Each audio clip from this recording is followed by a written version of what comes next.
remix was too long, so they had to take me out of the remix. And I was so heartbroken because they had to take me out of it, whatever.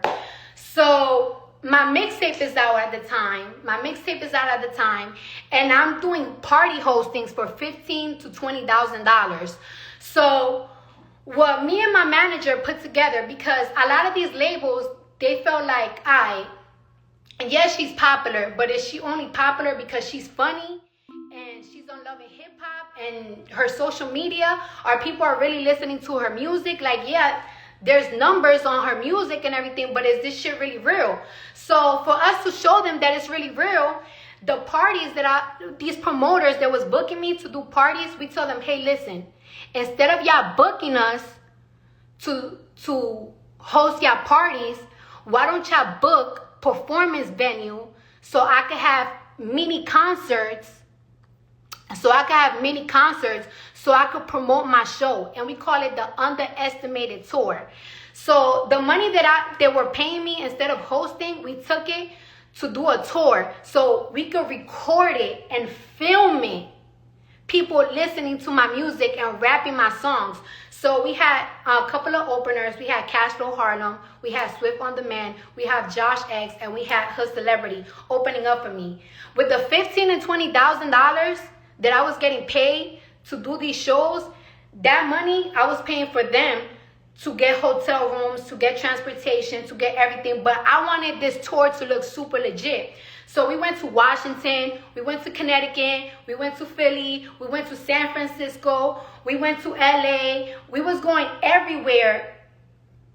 And I was performing my whole mixtape. And there was so many people coming out. It was like 900 people. Some places had 500 people. Some places had 2,000 people coming out. And we put that all together. And let me tell you something. When we put that all together, a couple of months ago, they wanted to sign me for $50,000, right?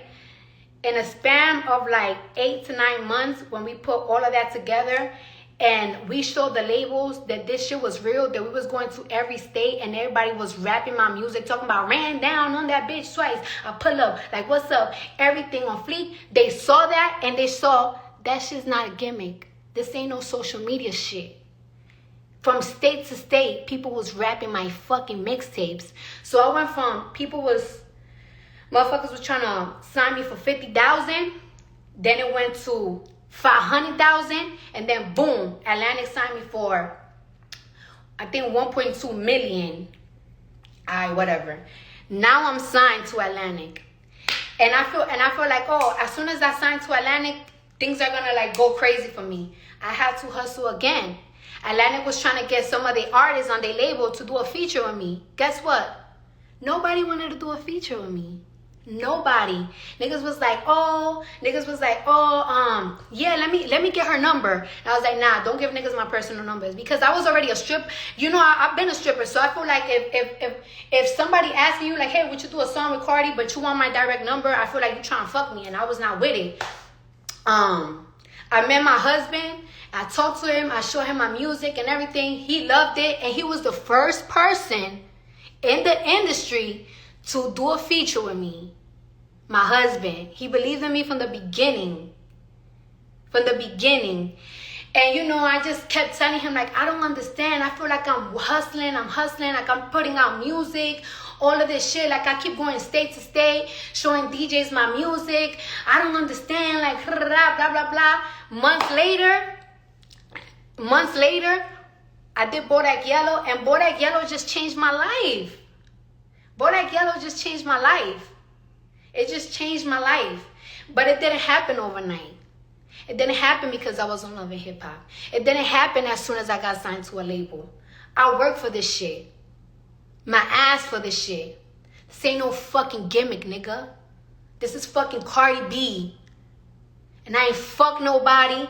I ain't gave nobody in this industry no fucking pussy, no producer, no DJ, no A&R, no CEO, no nothing. This is the big brain fucking work, nigga. Big hat work, putting work on my mama, motherfucker. Say no bullshit, nigga. The fuck? Know how many fucking doors was closed on my face? you're funny. Hey, listen, yeah, we want you on your comedy. We want you on our comedy skit. We want you on the comedy skit. No, nigga, I want to be an artist, nigga. Listen to my shit. How about you listen to my shit? Know how many people I went and said that to? Know how many no's I got? I grinded for that shit. Even for this fashion shit, nigga. Invested all my little money on this fashion shit. Because I love clothes. It was hard back then to get a front row. Even at the blonde show for me. Me and my publicist, we couldn't even get in some shows. We were trying to sneak in like, oh, if they see us, if they see my clothes, you know, they're gonna wanna know.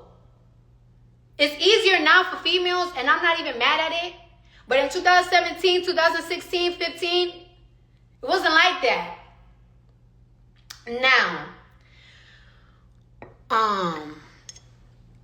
what I want to say though, too, right? When it comes to other female rappers' success that are happening now and everything, some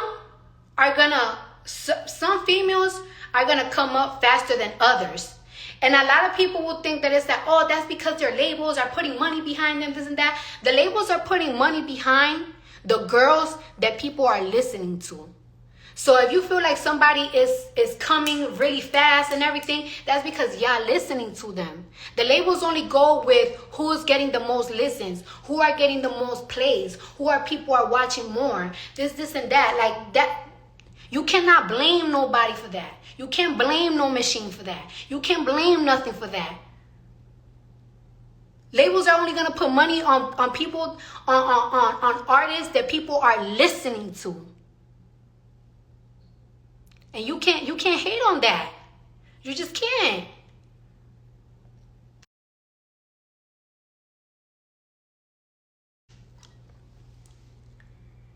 That's why you can't hate on nobody else's come up. Because everybody going to be like, the label's putting more money on this. The label's putting money on that. The labels is going to put money on they do analytics. Whoever the people are listening to, they're going to put the money behind it. So you can't hate on it. If you want your favorite female rapper, if you want your favorite male rapper to make it, listen to their shit. Promote their shit. Make a fan base for them. Once the label starts seeing that they have a hard following, they're going to follow up. You can't hate on the game. That's the game. The labels could sign your cousin. A label could sign your cousin. If nobody listening to your cousin, the labels ain't going to put nothing behind it.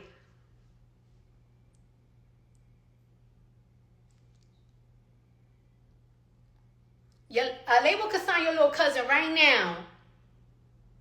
Dookie Bookie. They could sign him right now.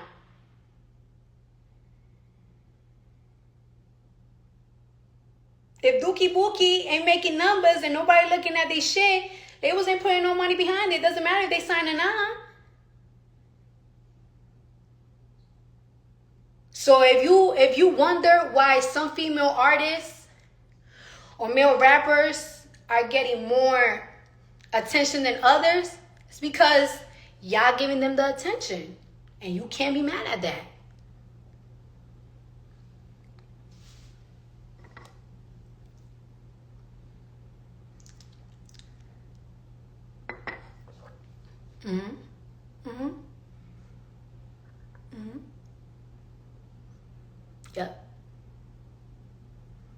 Yep. Well, I'm glad I gave you a little bit of her story. This is my story. One day I'm going to get a little bit more in depth. But I just wanted to remind y'all. You know what I'm saying? I just wanted to remind y'all. Cousin! Kidda, you gotta listen to my single. You gotta come listen to my single. I know I've been fronting, but my mind been going fucking crazy, bitch, because you know I be everywhere. But you gotta come listen. Oh, shit, it's all about this album. This album is coming, okay? But I talk to y'all later.